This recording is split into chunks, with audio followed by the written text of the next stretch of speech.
இஸ்லாத்தினுடைய மாத எண்ணிக்கைகளின் இறுதி மாதமாகும். இந்த மாதம் முடிகிற பொழுது புத்தாண்டாக முஹர்ரம் பிறக்கும். குர்ஆன் ஷரீஃபில் ரப்புல் ஆலமீன் வானம் பூமியை படைத்த காலங்களிலேயே மாதங்கள் 12 என்பதை நான் படைத்து விட்டேன். இந்த கால ஓட்டங்களை தீர்மானிக்கிற சூரிய சந்திர ஓட்டங்கள் இவைகள் அல்லாஹ்வுடைய படைப்புகளாக செயல்படுகிறதை ஒழிய அவைகளிலிருந்து எந்த ஒரு சக்தியும் மனித சமூகத்திற்கோ படைப்புகளுக்கோ வழங்க இயலாது. அது அதனுடைய ஓடுதளத்தில் ஓடிக்கொண்டே இருக்கிறது. என்றைக்கு ரப்புல் ஆலமீன் அதனுடைய ஓட்டங்களை நிறுத்துகிறானோ அன்று கியாமத்து வந்துவிடும். இத்தோடு இந்த கால நேரங்கள் சம்பந்தப்பட்ட செய்திகளை இஸ்லாம் முடித்துக் கொள்ளுகிறது. உலகளாவிய மிகப்பெரிய மூட நம்பிக்கைகள் இதற்கு பின்னால் உருவாக்கப்பட்டு மனித சமூகத்தில் மிக பெரும் குழப்பங்கள் நிலவி வருகிறது. நாள், நட்சத்திரம், ஜோதிடம், பஞ்சாங்கம் இவைகள் எதனையும் இஸ்லாம் அனுமதிக்கவில்லை. அல்லாஹ்வுடைய ரசூல் சொல்வார்கள், படைக்கப்பட்ட காலத்திலிருந்து சூரியனும் சந்திரனும் ஓடிக்கொண்டே இருக்கிறது. அது சில நேரங்களில் அதில் கிரகணம் ஏற்படும். யாருடைய மரணத்திற்காக வேண்டியும் சூரியன் சந்திரன் அழுவது கிடையாது, கிரகணம் பிடிப்பது கிடையாது. அல்லாஹ்வை மட்டுமே நீங்கள் வணங்குங்கள், நம்புங்கள் என்று நபிகள் நாயகம் ஸல்லல்லாஹு அலைஹி வஸல்லம் எண்ணங்களை பரிசுத்தப்படுத்தினார். வரலாற்று ரீதியாக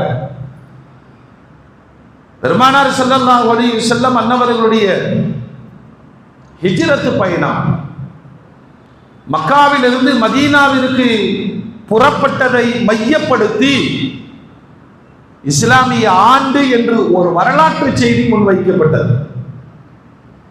எப்போ மக்காவிலிருந்து மதீனாவுக்கு போனாங்களோ ஹிஜ்ரி 1. இன்றைக்கு ஹிஜ்ரத் செய்து 1446 ஆண்டுகளை கடந்து 47வது ஆண்டு பிறக்க இருக்கிறது. உடனே செய்தி ஒரு வருடத்தினுடைய முடிவு என்பது இப்ராஹிம் அலைஹிஸ்ஸலாத்துடைய பெரும் தியாகத்தை அடையாளப்படுத்துகிறது.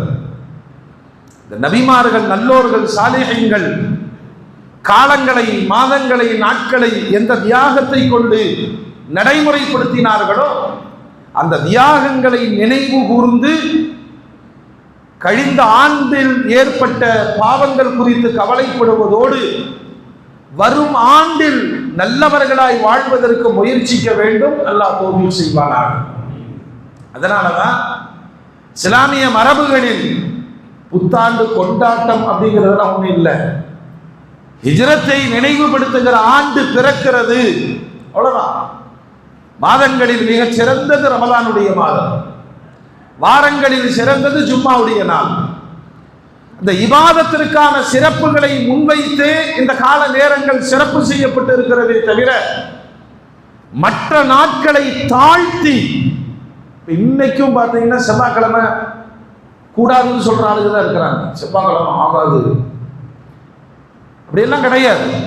வெள்ளிக்கிழமை சிறந்தது, மற்ற நாட்கள் அதை விட சிறப்பில் குறைந்ததை தவிர விளங்காத நாட்கள் என்பது கிடையாது. மூமின்களே, முடிகிற ஆண்டு நல்லதாய் முடியட்டும், விடுகிற ஆண்டும் நல்லதாய் பிறக்கட்டும். அல்லாஹ் அருள் புரிவானாக.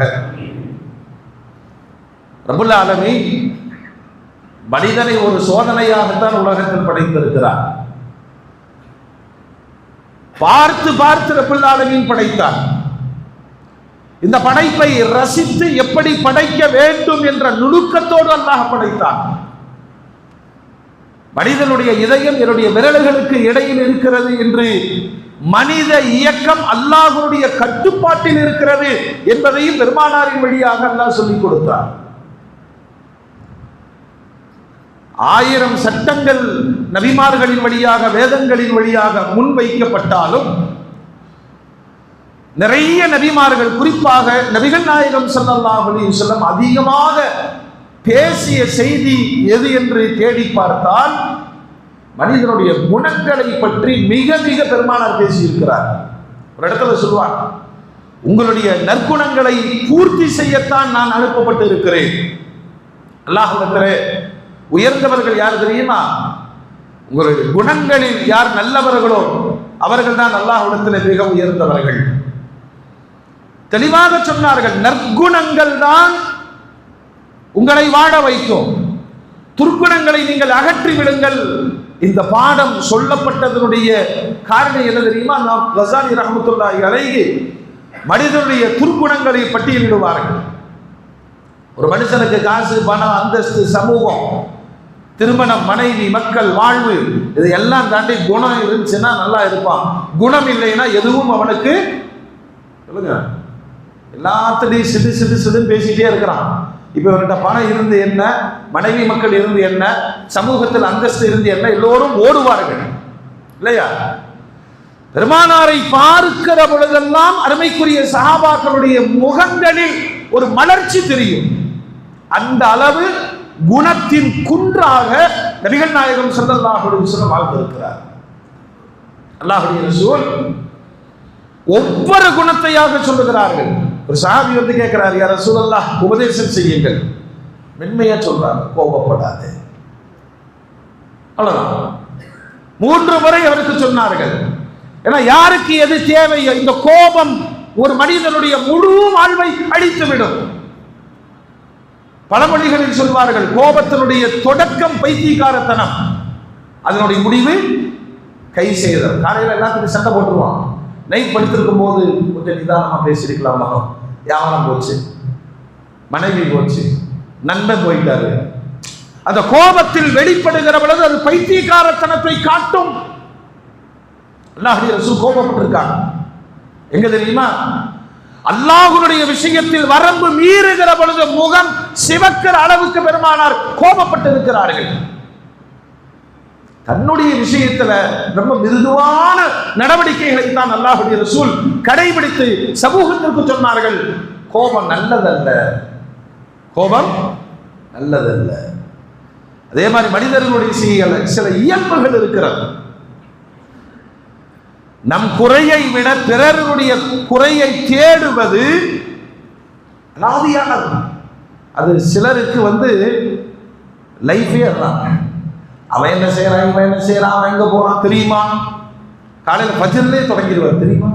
நேற்று நைட்டு நடந்ததெல்லாம் ரெக்கார்ட் பண்ணுவார். இதை சாதனையாக மனம் சொல்லும். எல்லாரையும் பற்றி தெரிஞ்சு வச்சிருக்கிறார்கள். தன்னை மறந்து விடுகிறார். அல்லாஹ்வுடைய ரசூல் சொல்லுவாங்க, யாரை பத்தி என்னிடம் குறை சொல்லாதீர்கள். இது எவ்வளவு உயர்ந்த குணம் பாருங்க.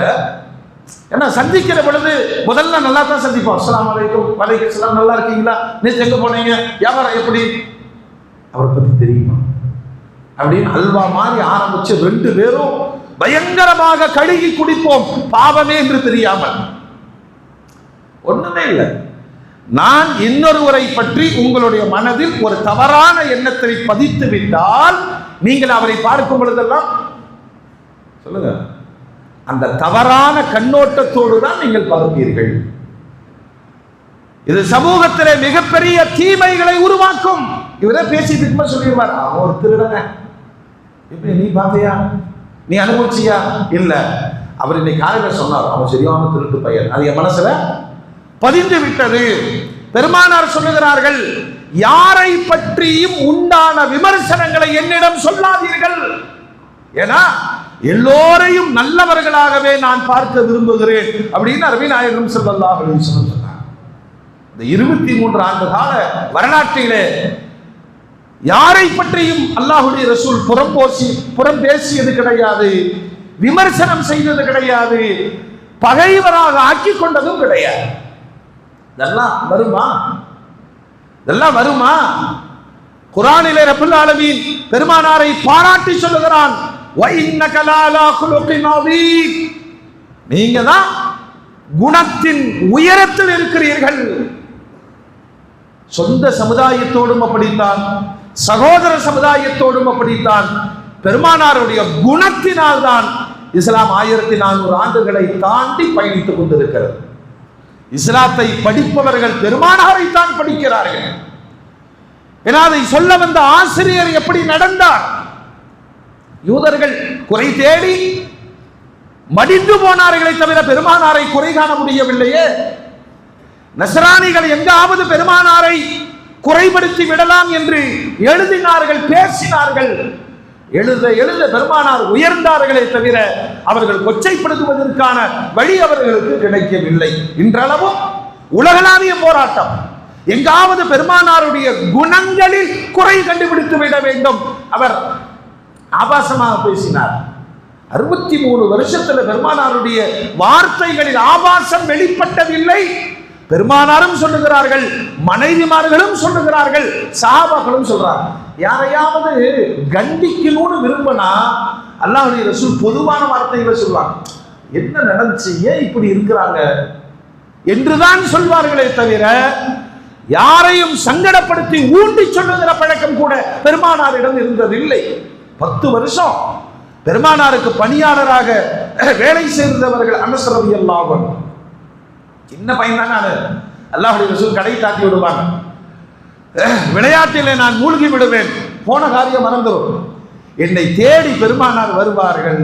பின்னால் இருந்து என்னை பிடித்து கொண்டு நான் சொன்ன வேலை என்னாச்சு சிரித்து கொண்டே கேட்பார்களே தவிர ஒரு நாளும் அல்லாஹ்வுடைய ரசூல் என்னை கண்டித்தது கிடையாது. இதெல்லாம் வருமா?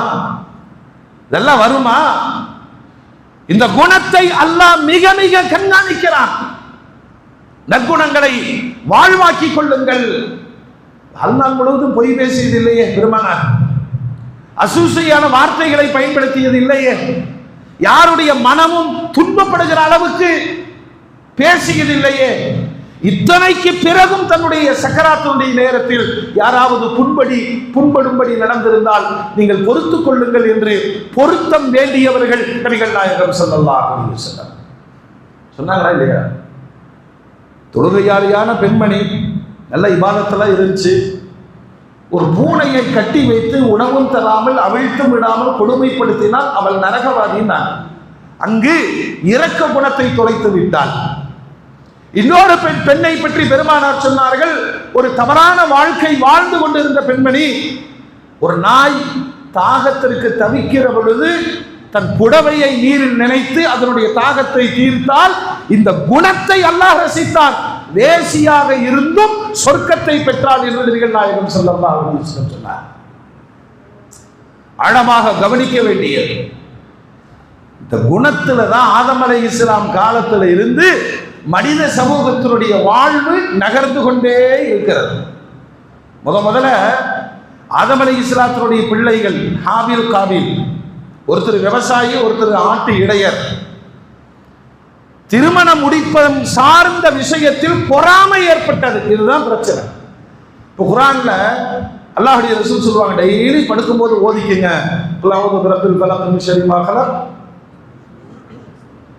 மின் ஷர்ரி, அப்புறம் நஃபாதாத்தி ஃபில் உகத், வமின் ஷர்ரி ஹாசிதின் இதா ஹஸத். எல்லாமே குணம் சார்ந்த விஷயங்களை தான் அந்த வசனம் பேசிட்டே வருது. யா அல்லாஹ் என்ன பாதுகாத்து, என்னை பாதுகாத்துரு. மந்திர மாயம் செய்ய கூடுறாங்களா, அது மாதிரியான சூழ்ச்சிகளிலிருந்து என்னை பாதுகாத்து விடு. பொறாமைக்காரனின் பொறாமையை விட்டு எந்த அளவு குர்ஆன் சொல்லுதுன்னா, ஷைத்தானிடமிருந்து பாதுகாப்பு தேடுவதை போல பொறாமைக்காரனிடமிருந்து பாதுகாப்பு தேடணும். ஏன்னா பொறாமைப்பட்டவன் அழிஞ்சு போவாங்கிறதல்ல, பொறாமைக்கு காரணமாக இருக்கிற நமக்கும் அந்த அழிவு வரும். காசு இருக்கு, பணம் இருக்கு, வசதி இருக்கு, அழகு இருக்கு, பொறாமைக்கு இடம் தந்து விடாதீர்கள். அவனுக்கு நல்ல பெண்ணா, அவனுக்கு நல்ல பெண்ணா அப்படிங்கிற பொறாமை கொலை வரையிலும் கொண்டு வந்து காபீலை விட்டது. உலகத்தில் ஏற்பட்ட முதல் கொலை. அல்லாஹ்வுடைய ரசூல் சொல்லுவாங்க, பொறாமைப்படாத, பொறாமைப்படும் அளவுக்கு சொல்லுங்க நீயும் நடந்து கொள்ளாது, தன்னடக்கத்தோடு நடக்க வேண்டும். வயிற்றெரிச்சலை வாரி குற்றதுன்னு சொல்றாங்களா இல்லையா? ஆடாதங்க. அங்கு தொடங்கியது. பல்லாயிரம் ஆண்டு மனித சமூகத்திலே நடந்த நிகழ்வுகளை அலசி பார்த்தால் சில மனிதர்களிடம் தலைக்கு ஏறுகிற துர்க்குணங்கள் தான் பெரும் அழிவுகளை உலகத்தில் நிகழ்த்தி இருக்கிறது. அதுல அல்லாஹ் நமக்கு பாடமாக தினசரி எல்லா தொழுகையிலும் எல்லோருமே ஓதக்கூடிய ஒரு சூரா சூரத்துல் ஃபாத்திஹா. இல்லையா? திரும்ப திரும்ப ஓதப்படும் 7 வசனங்கள், சபஅமதானி. ஒரு இடத்துல அல்லாஹ்வுடைய ரசூல் சொல்லுவாங்க, லா ஸலாத்த இல்லா பி ஃபாத்திஹத்தில் கிதாப். சூரத்துல் ஃபாத்திஹா ஓதாம தொழுகை என்பது இல்லை. இமாம் ஜமாத்திலே ஓதணும், தனியாக ஓதணும், எல்லா ரக்காத்திலையும் ஓதணும். என்றைக்காவது அந்த சூறாவை ஆழமாக படித்து உணர்ந்திருந்தால், குர்ஆனில ஒரு 7 வசனங்களை சர்வதேச அளவில் தொழுகையாளிகள் எப்பொழுதும் ஓதணும்.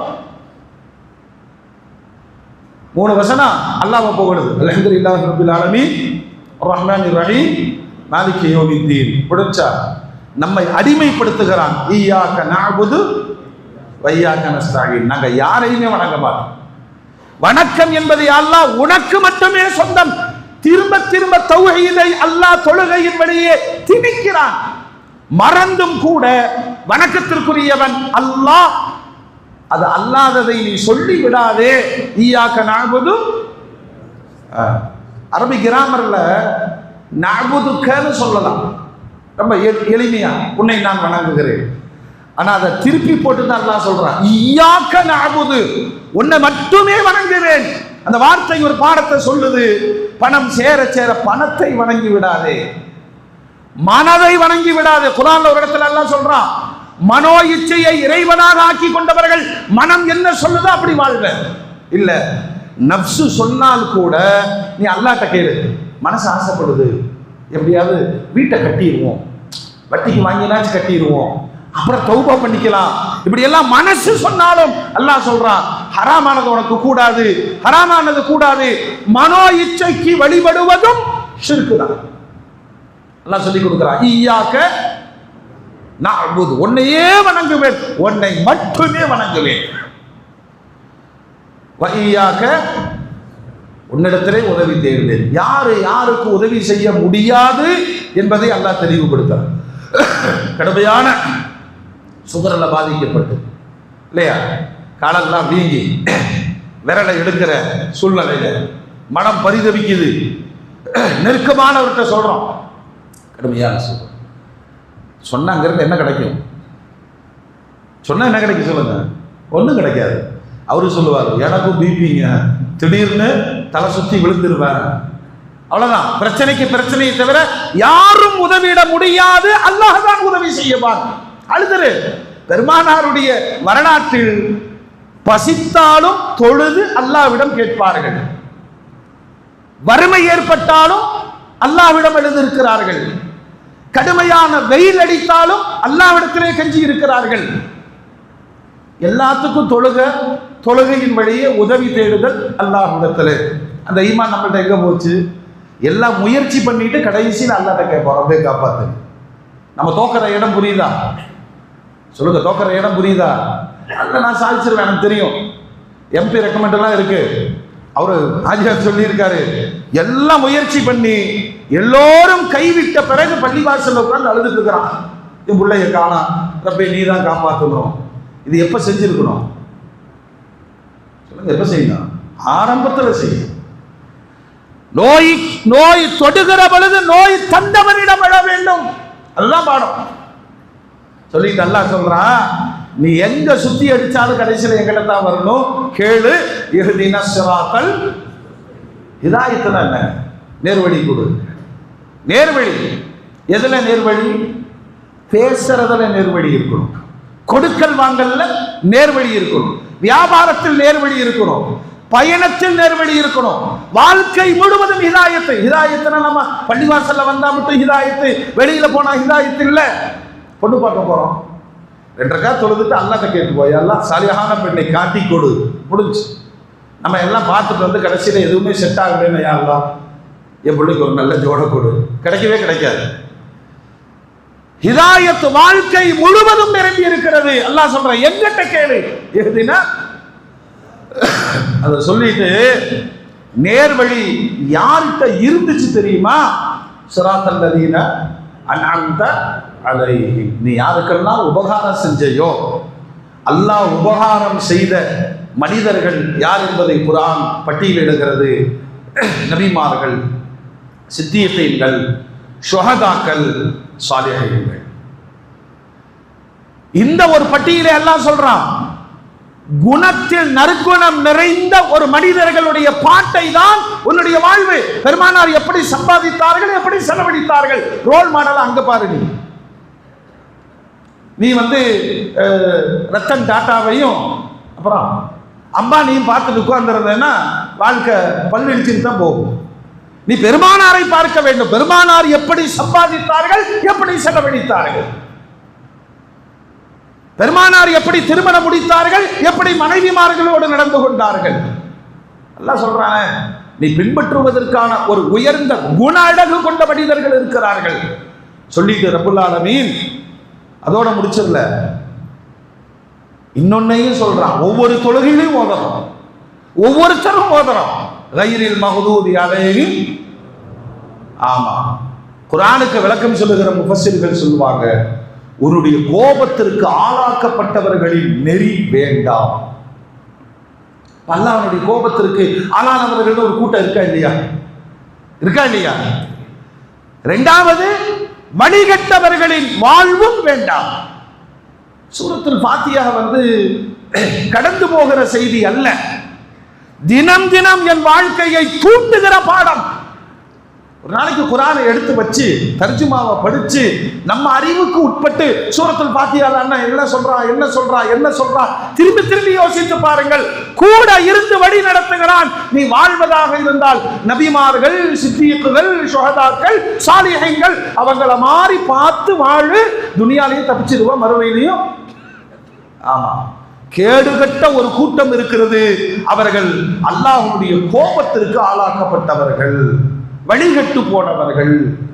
இதெல்லாம் முடிச்ச உடனே இமாம் என்ன சொல்லுவாருன்னா, ஆமீன் அப்படிங்குவார். மக்களும் ஆமீன் அப்படின்னா அல்லாஹ் கேட்க சொல்றான். வாழ்க்கையில நல்ல வழி எங்கிட்ட கேளு, நான் நல்லவர்களை காட்டி தர்றேன். தப்பான வழி எங்கிட்ட பாதுகாப்பு தேடு. தப்பான வழியும் தப்பான வழியில் வாழ்ந்தவர்களையும் நான் காட்டி தருகிறேன் அப்படின்ட்டு இந்த ரெண்டு சாரார் யார் என்பதை அல்லாஹ் தெளிவுபடுத்தலாம். கைரில் மஹ்தூதி அலைஹிம் அப்படின்னு சொன்னா யூதர்கள். யாருங்க? யூதர்கள். சியோனிஸ்ட்ங்கிறாங்களா இல்லையா இன்றைய இஸ்ரேல்கள். வலல்லாலீன் நஸ்ரானிகள். எந்த இடத்துல இவர்கள் தடம் புரளுகிறார்கள் அப்படின்னா, குர்ஆன்ல ரப்புல் ஆலமீன் உலகத்துல பெரும் குழப்பத்தை இந்த இரு சாரார்கள் ஏற்படுத்துவாங்க. சரி, முதல் விஷயம் எதுன்னு சொன்னா, இலாஹியத் அல்லாஹ்வுடைய விஷயத்திலே அதிகமாக விளையாண்டவர்கள் யூதர்கள். சொல்ல வந்த நபிமார்களையே படுகொலை செய்திருக்கிறார்கள். அவங்களுடைய மனசு அல்லாஹ் சொல்லும். அவங்களுடைய சொல்லுங்க மனசனா என்ன மனசு? அது ஈவு இரக்கமற்ற குரூர புத்தி மாத்திரமல்ல, சில பேருடைய மண்டைகளை இப்படி உட்கார்ந்துருக்கும். நம்மளே கூட இருக்கலாம், அல்லாஹ் பாதுகாப்பானாக. எல்லாம் எனக்கு தெரியும். இந்த புத்திக்கு பேர் என்னங்க? எல்லாம் எனக்கு தெரியும் அப்படிங்கிற புத்திக்கு பேர் என்ன? சொல்ல மாட்டேங்கிறீங்க. ஆணவம் இல்லையா? அவங்க உட்படவே மாட்டாங்க. எனக்கு தெரியும், இருந்தாலும் ஒருத்தர் நான் கன்ஃபார்ம் பண்ணிக்கிறேன், அதான் பணிவு. ஆனா அப்படி ஒரு இஸ்ரேல், ஒரு யகூதி அப்படி சொல்ல மாட்டான்.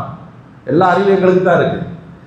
எந்த அளவு அவர்கள் தங்களை தாங்களே முடிவு செய்து கொண்டார்கள் என்றால், இவர்கள் அல்லாஹ்வை இயக்குவதை போன்று நடந்து கொண்டார்கள் என்று குர்ஆன் சொல்றது. அல்லாஹ் ஆர்டர் போடுறாங்க. என்னன்னா, உலகத்தில் இறை தூதராக வருவதாக இருந்தால் அவன் யூத குடும்பத்துல தான் வரணும். இது யாருக்கு ஆர்டர் போடுறது? சொல்லுங்க. அப்ப நபிய ரசூல அனுப்புற அதிகாரம் யாருக்கு உள்ளது? அல்லாஹ்வுக்கு உள்ளது. அதுக்கெல்லாம் படிச்சு வர முடியாது. அதுக்கு குடும்பமோ பாரம்பரியமோ பின்னணிகளோ தேவையில்லை. உலகத்திலேயே அனாதையை நபியாக ஆக்கியது முஹம்மது ஸல்லல்லாஹு அலைஹி வஸல்லம் அவர்கள் மட்டும்தான். எந்த பின்புலமும் கிடையாது. அதனாலதான் அபூஜஹல் கேட்டானே, எங்கிட்ட காசு இருக்கு, பணம் இருக்கு, ஊர்ல நான் பெரிய ஆளு, என்ன எல்லாரும் அறிவாளின்னு சொல்றாங்க, நான் தானே நபி ஆகணும், முகமது எத்தீமு, ஒரு எத்தீமு எப்படி நபி ஆகலாம்? இந்த கான்செப்ட் உனக்கு தான், யாருக்கு கிடையாது. இது சாதாரணமா கடந்து போகக்கூடிய விஷயம் கிடையாது. மண்டையில சில குணங்கள் அமர்ந்திருந்தால் அதை புரியறதுக்கே அல்லாஹ் உதவி செய்யும். எங்கிட்ட ஆணவம் இருக்குன்னு முதல்ல எனக்கு புரியணுமா இல்லையா? புரிஞ்சாதான் அதை விடுவதற்கு நான் முயற்சிப்பேன். அபூஜகளுக்கு அபூஜகள் என்று பெருமானார் தான் பெயர் வைத்தார்கள். ஏன்னா வாழ்நாள் முழுவதும் புரிகிற புத்தியே அவனுக்கு இல்லை. புரிகிற புத்தியே அவன்கிட்ட இருந்தது ஒன்னே ஒண்ணுதாங்க, ரசூலுல்லாவை பற்றி கேட்டால் வாய் முழுக்க நிறைவாக சொல்வான். ஏண்டா அப்புறம் அவரை அப்படி கொடுமைப்படுத்துறானா? அது எப்படி ஒரு எத்தீம் நபியாகலாம்? கிற்கனா இருக்கிறீங்களே. இதான் நபியாகுதல். எந்த யூனிவர்சிட்டியில் படிக்க முடியும்? எந்த காலேஜில் போய் படிக்க முடியும்? நபிக்கு ஆசிரியர் யார்? அவனுக்கு புரியவில்லை. நபித்துவம் என்பது அல்லாஹ் வழங்க வேண்டும். யூதர்கள் தங்களுக்குள் ஒரு புத்தியை ஏற்றி கொண்டார்கள். இங்க சில பேர் சொல்றாங்க இல்லையா, நாங்க மண்டையில பிறந்தோம். நம்ம ஊருக்கு சொன்னா புரியும். மண்டையில பிறந்தவங்க அதிகார வர்க்கத்தில் மட்டுமே இருப்போம், ஆளுமை அதிகாரத்தை தீர்மானிப்போம், மற்றவர்கள் எல்லாம் காலில் பிறந்தவர்கள், தீண்டத்தகாதவர்கள். அந்த வருணாசிரமம் உலகம் முழுவதும் வியாபித்திருக்கிறது. அதனுடைய பிரம்மாக்கள் யாருன்னா யூதர்கள். ஒரே நாள்ல 300 நபிமார்களை படுகொலை செய்யலாம். பெருமானார் சொல்வாங்க, அந்த தைரியம், நாம தப்பு செய்யறோம் அப்படிங்கிறது கூட உணராத தைரியம். கொலை செஞ்சுட்டு கடைக்கு போய் வியாபாரம் பண்ணிட்டு இருப்பான். குரூர புத்தி. உலகத்தில் ஏற்பட்ட மிகப்பெரிய குழப்பங்களின் முன்மாதிரி யாருன்னா யூதர்கள் தான். அவர்கள் குர்ஆனின் பாஷையிலே பனு இஸ்ரவேலர்கள் அடையாளப்படுத்தப்பட்டிருக்காங்க. இன்னொரு சில வசனங்கள்ல யஹூதிகள் என்று அடையாளப்படுத்தப்படுறாங்க. குர்ஆன்ல தெளிவா அல்லாஹ் சொல்றான், ஈமான் கொண்ட சமூகமே, வாழ்க்கையில தப்பி தவறி கூட யூத நசராணிகளோடு நட்புறவு பாராட்டாதீர்கள், அவர்கள் சதாவும் உங்களுக்கு எதிரி. இன்னொரு விஷயத்தையும் சொல்றான், உங்களை எதிர்க்கிறதுல அவன் சேர்ந்துக்குவான். யஹூதிய நசராணி யாருன்னா, வகாலத்தில் யஹூது லைசத்தின் நஸாரா அலா ஷை. யூதன்ட்ட போய் நசராணியை பத்தி கேட்டா அவனுக்கெல்லாம் ஒரு மார்க்கம் கிடையாது, மண்ணாங்கட்டி இல்லைன்னு சொல்லுவான். நசராணியிடம் யூதனை பற்றி கேட்டால் அவனுக்கு மார்க்கமும் கிடையாது, வழியும் கிடையாதுங்குவான். பரம எதிரிகளாக இருப்பார்கள். ஈசாவை நாங்கள் தான் கொன்றோம் என்று உலகத்திற்கு ஸ்டேட்மெண்ட் கொடுத்தவர்கள் யூதர்கள். ஆனாலும் ஈமானியர்களை எதிர்ப்பதில் அவர்கள் கரம்பு. இதெல்லாம் நான் பேச பேச நீங்க இஸ்ரேல் அமெரிக்காவை அப்படியே ஜாயின் பண்ணிக்கணும். ஜாயின் பண்ணாதான் புரியும் இல்லையா? ஒரு மனித குலத்தின் சாபத்திற்குரியவர்கள் என அல்லாஹ்வே சொல்லிட்டான். கைரில் மக்தூப், அல்லாஹ்வுடைய கோபத்திற்கு ஆட்படுத்தப்பட்டவர்கள். அந்த வாழ்க்கை எங்களுக்கு வேண்டாம். அவங்கள்ட்ட இருந்த அந்த கொடூரமான எண்ணத்தினுடைய உச்சம் என்ன தெரியுமா? அல்லாஹ்வுக்கே உத்தரவு போட்டாங்க. சொன்னாங்க, நபி இப்ப ரசூலுல்லாவை அவங்க ஏத்துக்கல. ரசூலுல்லாவை யூதர்களை ஏத்துக்கலையே. ஏண்டா ஏத்துக்கலன்னா, அவர் குறைஷிகள்ல பிறந்திருக்காரு. என்னடா பிரச்சனை? நபினா எங்க குடும்பத்துல தான் பிறக்கணும். இப்ப யார் ரூல்ஸ் போடுறான்? யாருக்கு ரூல்ஸ் போடுறான்? அதை உடைப்பதற்குத்தான் குறைஷிகள் அறியப்படாத ஒரு சமூகத்தில் இருந்து அகிலம் முழுவதும் பேசப்படும் முஹம்மது ஸல்லல்லாஹு அலைஹி வஸல்லம் அவர்களை அல்லாஹ் நபியாக தெரிவு செய்தார். அல்லாஹ்வுடைய ரசூல் குர்ஆன்ல நிறைய இடத்துல யஹூதிகளின் கொடூரமான குணங்கள், அவர்களுடைய அந்த அதிகாரம், ஏய்ப்பு, இதையெல்லாம் சொல்லிட்டே வர நிறைய சொல்றா. அவங்களுக்கு நாடற்றவர்களாக, கேவலப்பட்டவர்களாக வாழ்வார்கள். அலைஹிம் தில்லத்து வல் மஸ்கனா, எப்பயுமே பஞ்சம், வறுமை, நாடோடிகளாகத்தான் யூதர்கள் வாழ்வார்கள். இது 40 வருஷம் மூசா அலைஹிஸ்ஸலாம் காலத்துல நாடற்றவர்களாக தீகு பாலைவனத்தில் அல்லாஹ் ஓட விட்டான். குர்ஆனுடைய நீண்ட வரலாறு. ஏன்னா அனுப்பப்பட்ட மூசா அலைஹிஸ்ஸலாத்தின் மீது விபச்சார குற்றத்தை சுமத்தினார்கள்.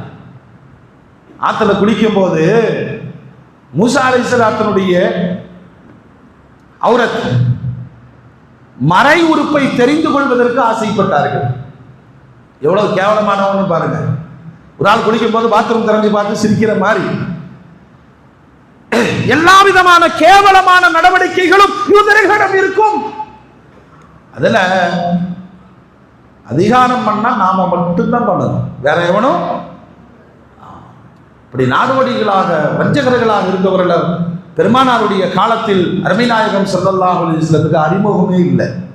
ஏன்னா மக்காவில் 13 ஆண்டுகள் குறைஷிகளோடு மல்லு கட்டிய பெருமானார் இந்த இஸ்லாம் ஹஜ்ஜினுடைய காலங்களில் மினாவில் வைத்து பிரச்சாரம் செய்யும் பொழுது முதல்ல ஒரு 6 பேர் வந்தாங்க. அவங்கள்ட்ட அல்லாஹ்வுடைய ரசூல் மெதுவாக கேட்பாங்க, நீங்கள்லாம் யாரு? நாங்கள்லாம் யஸ்ரிபில் இருந்து வர்றோம், மதீனாவின் பழைய பெயர் யஸ்ரிப். உடனே திருப்பி கேட்கிறாங்க, இந்த யூதர்களை சார்ந்து வாழக்கூடியவர்களாக கேட்கிறாங்க. புரியுதா? மதீனத்து மண்ணில் நாடோடிகளாக வந்து குடியேறிய யூதர்கள் பூர்வ குடியினரை அடிமைப்படுத்தி வைத்திருந்தார்கள். இன்னைக்கும் நீங்க பாருங்க, உலகம் முழுவதும் இருக்கக்கூடிய இந்த பேங்கிங் சிஸ்டம் யாருடையது? சொல்லுங்க, யாருடையது? ஆமா, நம்ம ஆசைப்பட்டு கிரெடிட் கார்டு, அப்புறம் ஏடிஎம், அப்புறம் ஆன்லைன் பரிவர்த்தனை எல்லாத்திலையும் மாட்டிட்டு கடைசியில் அழுகுவான். ஏன்னா வாங்கிய தொகையை விட பன்மடங்கு வட்டி பறிபோகிற பொழுது ஒரு நிதானம் வேணும். அல்லாஹ்வுடைய ரசூல் கடுமையா எச்சரிப்பார்கள், இந்த வார்த்தைகளை சொல்ல முடியாது. வட்டியை உலகம் முழுவதும் பரவலாக்கிய சமூகம் யூத சமூகம். அந்த வருவாயிலேயே வாழ்வதையும் பின்னணியில அவங்களை அடிமைப்படுத்துவதுதான் அவர்களுடைய கலாச்சாரம். அல்லாஹ்வுடைய ரசூல் கேட்கிறார், 3 யூத கூட்டம் இருந்துச்சு, பனு குறைதா, பனு முஸ்தலிம், பனு கைனுகா. 3 கோட்டைகளில் வசித்து வந்தார்கள். ஆனால் நாடோடிகள் மதீனாவுக்கு வந்து அவுஸ் ஹஸ்ரஜ் என்ற பூர்வீக குடிமக்களை எப்படி அடிமைப்படுத்தினாங்க தெரியுமா? வட்டிக்கு கொடுத்தார்கள். அந்த ஒரு பாலிசி நீங்க பார்க்கணும். ஏதாவது ஒரு பேங்க்ல லோன் வாங்கிட்டு போடும் போதே அவன் 30 இயர்ஸ் தான் போடுவான். அப்படித்தானே? சொல்லுங்க, அப்படித்தானே? ஹவுசிங் லோனு, எஜுகேஷன் லோனு கொஞ்சம் காலங்கள் 15 வருஷம் 20 வருஷம் போடுவான். நீங்க சொல்றீங்க 2 வருஷத்துல கட்டிடுறேன் சார், உனக்கு லோன் இல்லை. ஏன்? இந்த நீண்ட கால வட்டி பின்னாடி அவன் கொடுக்கும் போதே அவனுக்கு நீயத்து என்னன்னா, நீ கட்டக்கூடாதுங்கிறதா நீயத்து.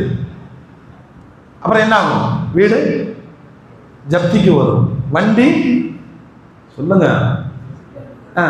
இதுதான் யூதர்களுடைய வட்டி சார்ந்த அடிமைத்தனம். இங்க பயங்கரமா பள்ளிவாசல சவுண்ட் விட்டு இருப்பாரு. பேங்க் போனா சரிங்க சார், சரிங்க சார், ஓகே சார். ஏன்? உன் மான மரியாதை, உன் சொத்து அத்தனையும் அவன் கைப்பிடியில வச்சிருக்கான். பூர்வீக அரபுகளுக்கு வட்டிக்கு கொடுத்து குடியேறியவர்கள்.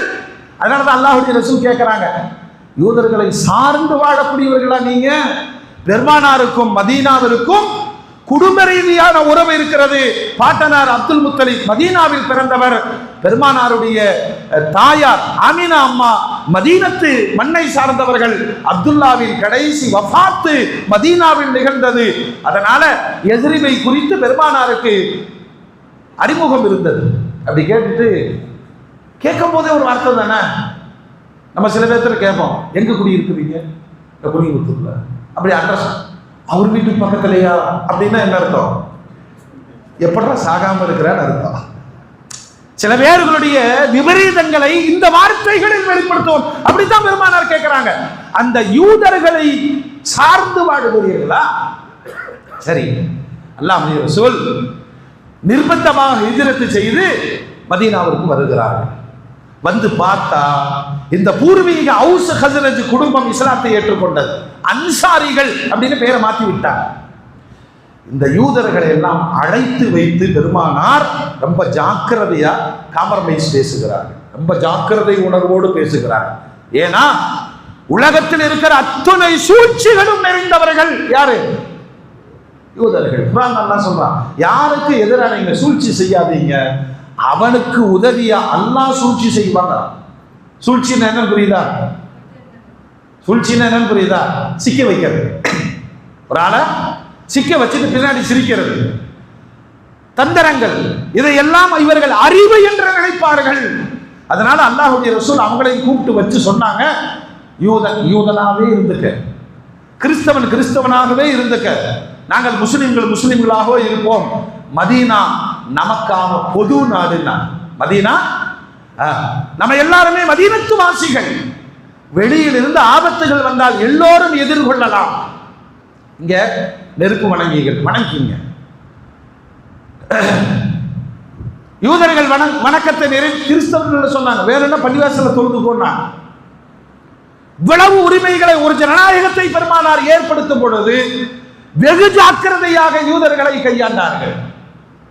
சில ஒப்பந்தங்கள் போட்டு, ஏன்னா அவங்களுக்கு தெரியும் குறைஷிகளுக்கு நபிமார்களே இல்லைங்க. குறைஷிக்கு சொல்லுங்க, இஸ்மாயில் அலைஹிஸ்ஸலாத்திற்கு பிறகு நபியே கிடையாது. ஆனா யூதர்களுக்கு நிறைய நபிமார்கள் இருந்தார், கிறிஸ்தவர்களுக்கு நிறைய நபிமார்கள் இருந்தார்கள். பெருமானாரை அவர்களுடைய உண்மையான வேதத்தின் வழியே படித்திருந்தார்கள் யூதர்கள். ஆனா அவங்க மனசுல என்ன தெரியுமா, ஒரு தாழ்த்தப்பட்டவனுக்கு அவங்க பார்வையில் ஒரு தாழ்த்தப்பட்டவர் நமக்கு நபியாக ஆகுவதா, அவருக்கு நாம் அடிபணிஞ்சு போறதா? எங்க இருந்தாலும் யூதன் தான் மிகச்சு நிக்கணும். அதனால் பெருமானார் அவங்கள ரொம்ப ஜாக்கிரதையா கையாண்டாங்க. நீங்க உங்க இடத்துல இருந்துக்குங்க, மதீனா நமக்கானது. ஆனால் முடிவெடுக்கிற இடம் முஹம்மது ஸல்லல்லாஹு அலைஹி வஸல்லம். இதே போயிட்டு இருந்துச்சு. இந்த முனாஃபிக்குகள் எல்லாம் எங்கிருந்து வந்தாங்க? முனாஃபிக்லாம் யாருங்க? நம்ம பிடிக்காத ஆளை திட்டிடுவோம், அந்த வார்த்தையில சொல்லக்கூடாது. முனாஃபிக்கு யாருன்னா, பள்ளிவாசலுக்கு வருவான், தொழுவான், நோன்பு வைப்பான், பெருமானாரோட கை கொடுப்பான், கட்டி அணைப்பான். போர் மேகம் சூழ்ந்து விட்டால் இவனை எதிரிகளுக்கு மெசேஜை போட்டுவிட்டு பெருமானாரை அழிப்பதற்கான வேலைகளை செய்வார். அல்லாஹ்வுடைய ரசூல் எவ்வளவு பெருந்தன்மையோடு இருந்தாங்கன்னா, யாரும் முனாஃபிக்குன்னு தன்னுடைய மௌத்து வரைக்கும் யாரையும் பெருமானார் கை சுட்டி முனாஃபிக்குன்னு சொல்லல. ஆனா ஒரு லிஸ்ட்டை ஒரு சஹாபிட்ட கொடுத்து வச்சிருந்தாங்க, இவன்லாம் முனாஃபிக்கு, சமுதாயம் ஜாக்கிரதையா இருக்கட்டும்னா. மோமின்களே, மிகவும் ஆபத்தான ஒரு சமூகம் என்ன செஞ்சாங்க தெரியுமா? அல்லாஹ்வுடைய ரசூலுக்கு எதிராக சொந்த மதீனாவுக்குள் இருந்து கொண்டே சூழ்ச்சி செய்தார்கள், ஒப்பந்தங்களை முறித்தார்கள். அந்த வரலாறு இப்படி போகுது. ஒரு முஸ்லிம் பெண்மணி நிகாபு போட்டிருக்காங்க, சந்தையில இந்த குதிரைக்கு மேல் போடக்கூடிய சேனத்தை விற்பனை செய்ய வந்த பெண். ஒரு யூதன் கிண்டல் பண்றான், ஒரு யூதன் முக்காடு தூக்குங்கிறான். அந்த அம்மா, நான் முக்காடு தூக்க மாட்டேங்க. உடனே இந்த கிண்டல் செய்தவன அந்த அம்மா பின்னாடையை எடுத்து மேலாடையோடு கட்டிட்டு போயிட்டான். அந்த அம்மா எழுகிற பொழுது கீழாடை மேல வந்துருச்சு. அவருடைய மறையிடத்தை பார்த்து சந்தையே சிரித்தது. இப்படி ஒரு முஸ்லிம் பெண் வஞ்சிக்கப்படுகிறார் அப்படின்னு இன்னொரு முஸ்லிம் போய் அவன் அடிச்சார், யூதன் அடிச்சான். அடிச்ச உடனே யூதர்கள் எல்லாம் சேர்ந்து முஸ்லிமை படுகொலை செய்தார். அல்லாஹ்வுடைய ரசூல் பார்த்தார், இந்த சியோனிச கொடூர புத்தி மிக ஆபத்தானது. ஒரு சமரசத்திற்குள், ஒப்பந்தத்திற்குள் வாழுகிறோம், ஆனால் ஒப்பந்தத்தை மீறுவதில் இவர்கள் உலகத்திலேயே முதன்மையானவர்கள்.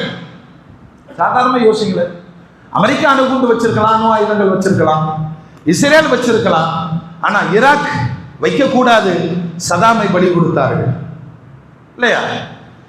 ஈரானின் மீது அந்த பழியை சொல்லி இப்ப வாயில ட்ரம்புடைய வாயிலும் சரி, இந்த அபூஜஹல் அபூலஹபை விட கொடூரமான நெதன்யாகு அவன் வாயில என்ன வருதுன்னா, எப்படியாவது கொமைனியை முடித்து விட வேண்டும்.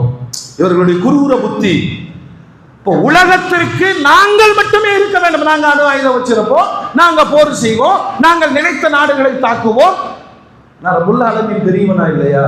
யாரை அற்பமாக நினைத்தார்களோ மொத்த அமெரிக்கா யூதத்தினுடைய அந்த வர்ணாசிரமம், நாங்க தான் உயர்ந்தவர்கள் அப்படின்னு உலகை ஏமாற்றி கொண்டிருந்ததை அல்லாஹ் முகத்திரையை கிழித்து அவமானப்படுத்தி கொண்டிருக்கிறான். இஸ்ரேல் அழியட்டும், இஸ்ரேல் அழியட்டும். ஏன்னா 1949 தான் இப்படி ஒரு நாடு இருப்பதாக பிரகடனப்படுத்தப்படும் பொழுது உலக நாடுகள் ஏற்றுக்கொள்ள மறுத்தது. ஏண்டா பாலஸ்தீனங்கிற ஊருக்குள்ள போய் நிலத்தை எப்படி பிடிச்சான், அதுவும் பிரச்சனை. எப்படி பிரிச்சான்? பெருமானார் ஸல்லல்லாஹு அலைஹி வஸல்லம் மதீனால வந்து அவுஸ் ஹதரஜ எல்லாம் இஸ்லாத்துக்கு சேர்த்த பிறகு அவங்களுடைய வாழ்க்கை பற்றி கேட்கும்போது அவங்க சொல்கிறாங்க, யார் ரசூலுல்லாஹ், எங்களுக்கு குலத்தொழிலே விவசாயம் தான். எது? பெருச்சம்பழம். வருமானம் என்ன? வருமானம் ஒரு அறுவடை வரும், சில நேரங்களில் 2 அறுவடை வரும். அப்புறம் வேற அவசரத்துக்கு யூதர்கள் காசு கொடுப்பாங்க. நல்லா கவனிக்கணும். இந்த சீட்டு போடுறவங்க யார்கிட்ட இங்கே பறக்கத்து இருந்திருக்கு? சீட்டு போட்டு 10 லட்ச ரூபாய் எடுத்துடலான்னு சீட்டு போட்டுக்கிட்டே இருக்கிறாரு. இதில் நாம கண்டுபிடிச்ச ஒரு தத்துவம் தான் பள்ளிவாசல்ல நடத்தினா அது ஹலால் சீட்டு. இதுக்கெல்லாம் அல்லாஹ்ட்ட பதில் சொல்லணும். எப்படி அப்படி அப்படியே போட்டுக்கிறது எல்லாம் சரி சரி போ, வண்டி இன்சூரன்ஸ் லோட்டு லோஸ்க்கெல்லாம் போ. பறக்கத்தா வாழ்ந்தவங்களை சொல்லுங்க பார்க்கலாம். இவன் அவங்க வாலியே வந்து காசு கொடுப்பான், வாங்கிக்குவான். நமக்கு டெய்லி ஃபோன் வருமா இல்லையா? சார் உங்களுக்கு லோன் சேங்ஷன் ஆயிருக்கு அப்படின்னா முசீபத்து வரப்போகுதுன்னு அர்த்தம். வாங்கினவனெல்லாம் தௌபா செஞ்சுட்டு இருக்கானா இல்லையா? வட்டியில் வாழ முடியாது, அல்லாஹ்வுடைய உத்தரவு. நாம் ஒரு கணக்கு போடுறோம், கையில் இருக்கிற காசு போகக்கூடாது, வீடு சொந்தமாகணும், பணத்தையும் ஒருத்தர் சும்மா தரணும், நான் சம்பாரிச்சு அசலும் கட்டி வட்டியும் கட்டி உருப்பட்டுருவேன் அப்படின்னு நினைக்கிறது அறியாமையில் உச்சபட்சம். யூதன்ட்ட கை நீட்டி காசு வாங்கி வாங்கி அவன் கடைசியில் என்ன பண்ணிட்டான் தெரியுமா? மொத்த சமூகத்தை அடிமையாக்கி வைத்திருந்தான். இப்போ அல்லாஹ்வுடைய ரசூல் அவங்களுக்கு கிளாஸ் எடுக்கிறாங்க, இனிமேல் வட்டிக்கு வாங்காதீங்க. நாயகமே வேற வழி, ஒரு தடவை வாங்கிட்டோம், இதை கட்ட வாங்க போக ஒரு தடவை வாங்கிட்டா முடிஞ்சது. அல்லாஹ்வுடைய ரசூல் சொன்னாங்க, நான் சொல்றேன் முதல்ல வாங்கிறத நிறுத்தினாங்க. சரி நாயகமே நிறுத்திட்டோம். இப்போ என்ன செய்யணும்? பெருமானார் தோட்டத்துக்கு வந்தாங்க, பேரித்தம்பழங்கள் அறுவடை செய்யப்பட்டிருக்கு, உட்கார்ந்து துவா செய்யறாங்க, யா அல்லாஹ் எங்கள் மதீனாவில் நீ பரக்கத்து செய், இந்த பேரிச்சம்பழத்துல பரக்கத்து செய், இந்த கூடையில பரக்கத்து செய், இந்த தராசில் பரக்கத்து செய். நபியினுடைய துவா ஏற்றுக்கொள்ளப்படும், நிராகரிக்கப்படாது. அவங்க எதிர்பார்த்ததை விட மகசூல் வந்தது. யூதன் வந்து நின்னா எப்ப வருவான்? எப்ப வருவான்? என்னங்க ஒண்ணுமே தெரியாத மாதிரி பார்க்குறது. எப்ப வருவான்? டியூ டேட்ல வருவான். வருவானா? மன மரியாதையெல்லாம் போகுமா? கரெக்டா டியூ டேட்ல வருவான். சஹாபாக்கள் எல்லாம் மௌனமா இருக்கிறாங்க. அல்லாஹ்வுடைய ரசூல் சொன்னாங்க, அவன்கிட்ட வட்டிக்கு வாங்குறது நிறுத்திட்டு இல்லை, நிறுத்தியாச்சு, பேலன்ஸ் கட்டு. எப்படி கட்டுறது? இந்த அறுவடையில் 2 கூட பெரித்தம்பழம், நீ வட்டி எடுத்துக்கோ, அசலையும் கழிச்சுக்கோ. 10 ஆண்டுகள் பெருமானாருடைய பயிற்சி, முழுமையாக வட்டியிலிருந்து விடுபட்டார்கள், அசலை கட்டி முடித்தார்கள். ஹஜ்ஜுக்கு வந்த பெருமானார் பிரகடனம் செய்தார்கள், எல்லா வட்டி வரவு செலவுகளும் தள்ளுபடி செய்யப்படுகிறது, இனிமேல் வட்டி வரவு செலவு இல்லை. நம்ம என்னைக்காச்சும் அப்படி உட்கார்ந்து துவா செஞ்சிருக்கிறோமா? துவா செஞ்சிருக்கிறோமா? அல்லாஹ் அக்பர். முஃமின்களே, யூதர்கள் பெருமானாரை விட்டும் அப்படித்தான் தூரப்படுத்தப்பட்டார்கள். ஏன்னா அவன் கை வைக்கிறதே இங்கதான். பலஸ்தீன் மக்களுக்கு அவசரத்திற்கு காசு கொடுத்து திருப்பி தர முடியாத நிர்பந்தத்தை ஏற்படுத்தி 2 சென்டா வாங்கலாம். இன்றைக்கு பல கஸா பல பார்டர்களை அபகரித்துக் கொண்டு 58,000 உயிர்களை இந்த ஒரு வருஷத்துல அழித்திருக்கிறது இஸ்ரேல்னா. இப்ப செத்துட்டு இருக்கிற 23, 24 பேருக்கு கதறுகிற காட்சிகளை எல்லாம் உலகம் பார்க்கிறது. இதுல முஸ்லீமு மூமினு காஃபிர் இருக்கிறதெல்லாம் இல்ல, நல்ல மனிதர்கள் சபிக்கிறார்கள், இஸ்ரேல் அழியட்டும். ஏன்னா முதலாம் உலக போர் நடக்கும் போது 50 லட்சம் பேரை ஹிட்லர் கொன்னான். உலகம் என்ன சொல்லுச்சு தெரியுமா? ஹிட்லரை போல ஒரு கொடுமையானவன் யாரும் இல்லை. அந்த ஹிட்லர் என்ன பண்ணனா, கொஞ்சம் நாட்களை விட்டுட்டான். அவன் சொன்னான், பூண்டோடு எல்லாத்தையும் அழிச்சிருக்கணும், மனித குலத்தினுடைய விஷமிகள் யூதர்கள். இந்த கொஞ்ச பேரை ஏன் நான் விட்டுட்டு போறேன் தெரியுமா? நான் கொலைகாரன் திட்டுனீங்கல்ல, அந்த விட்டுட்டு போனவர்களை இந்த உலகம் பார்க்கும்னா அதான் இஸ்ரேல். நாடோடிகளாக உலகம் முழுவதும் வெறும் வஞ்சகம், வெறும் சூழ்ச்சி. இவன் அமெரிக்காவுடைய வேலை என்னங்க? ஆப்கானிஸ்தானுக்கும் பாகிஸ்தானுக்கும் சண்டை போட்டு விடுவான், ஈரானுக்கும் ஈராக்குக்கும் சண்டை போட்டு விடுவான். இந்த சண்டையில இவன் ஆயுதங்களை விற்பான். அங்கு நாட்டாமையா உட்கார்ந்து ஒரு ஆட்சியாளரை தீர்மானிப்பான். அந்த ஆட்சியாளர் இவனுடைய அடிமையாக இருப்பான். உளவு நடக்கிற காலகட்டத்தில் ஈரான் ஒரு இறை பக்தி கொண்ட நாடு, ஒரு ஆலிமனுடைய ஆட்சியில் நடக்கிற நாடு. அது வெற்றி பெறட்டும். நம்ம தேசத்தோடு மிக பெரும் தொடர்புடைய நாடு, நிறைய வரலாறுக்கு சொந்தம். ஏன்னா பாரசீகம், ரோம் பண்டைய வல்லரசு. எப்போ? பெருமானாருடைய காலத்திலிருந்து வல்லரசுகளாக இருந்தது. ரப்புல் ஆலமீன் குர்ஆன்ல ஒன்று சொல்லுவான், உலகத்துல யாருக்கும் இந்த வில்பவர்னு உச்சபட்ச அதிகாரத்தை நான் கொடுக்க மாட்டேன். கொடுத்தா என்ன ஆகும்? எல்லாத்தையும் அழிச்சிருவான். அதனால நான் தான் சில பேர்த்தை தூண்டுவேன், சில பேர்த்தை அடக்குவேன். உலவுல அந்த சிலரை வைத்து சிலரை அழுத்தாவிட்டால் பள்ளிவாசல்கள் இடிக்கப்படும், வழிபாட்டு ஸ்தலங்கள் தகர்க்கப்படும்.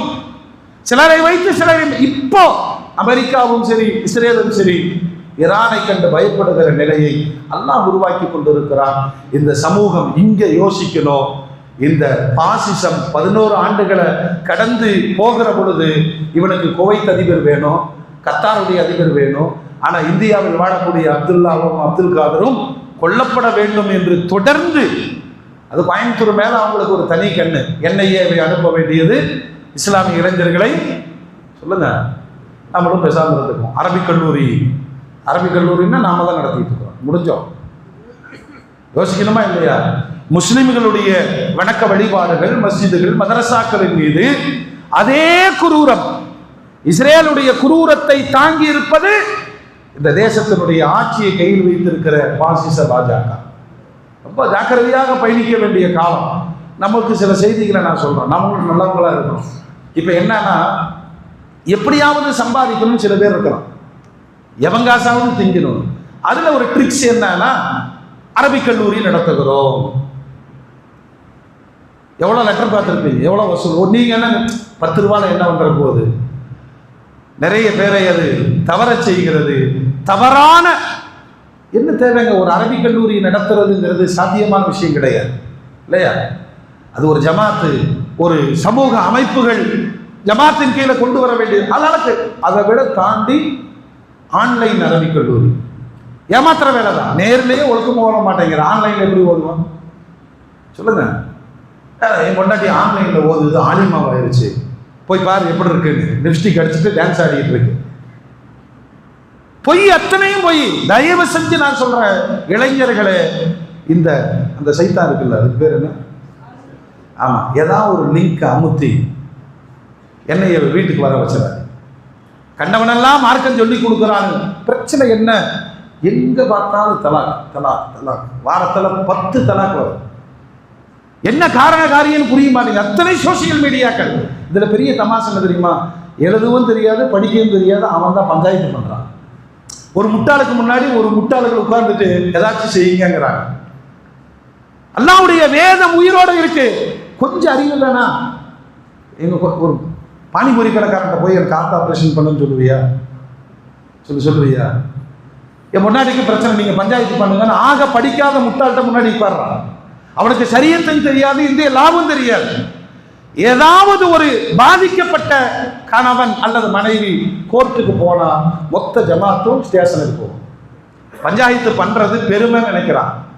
தகுதி இருக்கான்னு யோசிக்கணும். உனக்கு குர்ஆனுடைய சட்டம் தெரியுமா? ஐபிசி தெரியுமா? இந்தியன் லா தெரியுமா? குறைந்தபட்சம் அப்படி வர வேண்டியது. சரி, உனக்கு பிடிக்கல, நீ நாசமா போ, நீ நாசமா போ. உனக்கு அவளை பிடிச்சிருக்கா, நீ கட்டிக்கோ. இது வேற மாதிரி நான் சொல்லிடுவேன். அல்லாஹ் பாதுகாக்கட்டும்.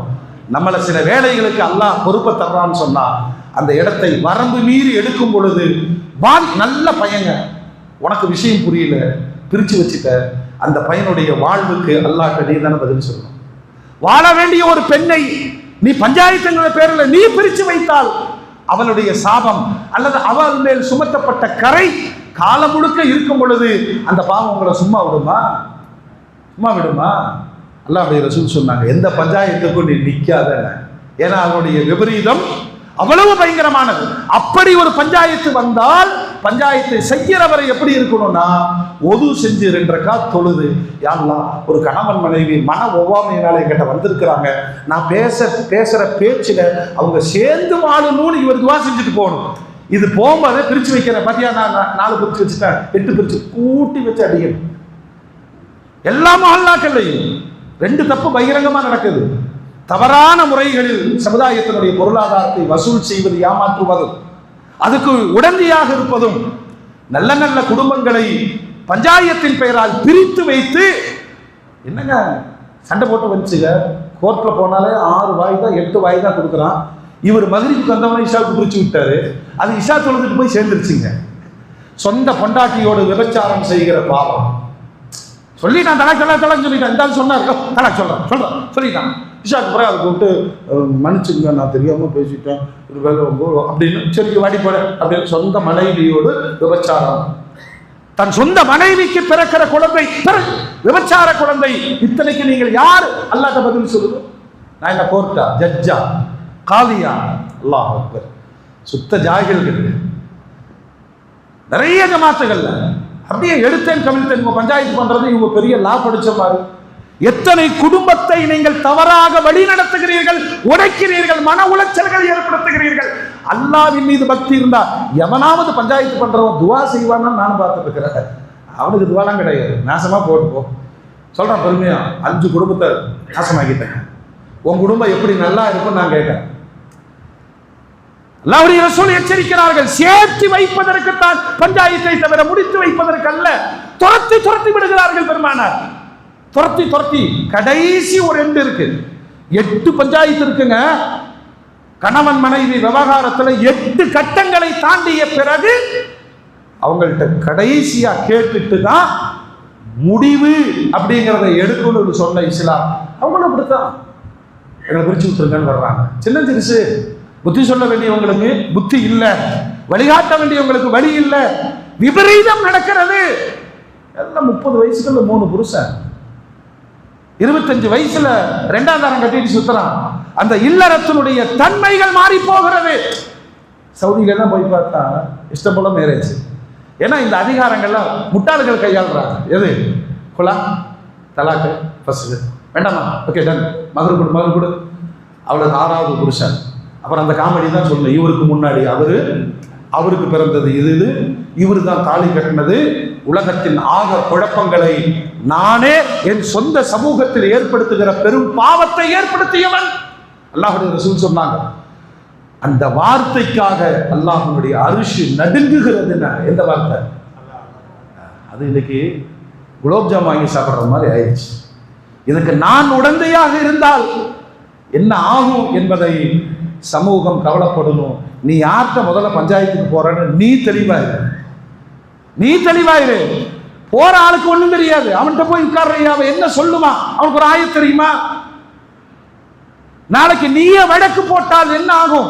என் பொண்டாட்டியை பிரிச்சு வச்சுட்டானுங்கன்னு போய் கம்ப்ளைண்ட் கொடுத்த.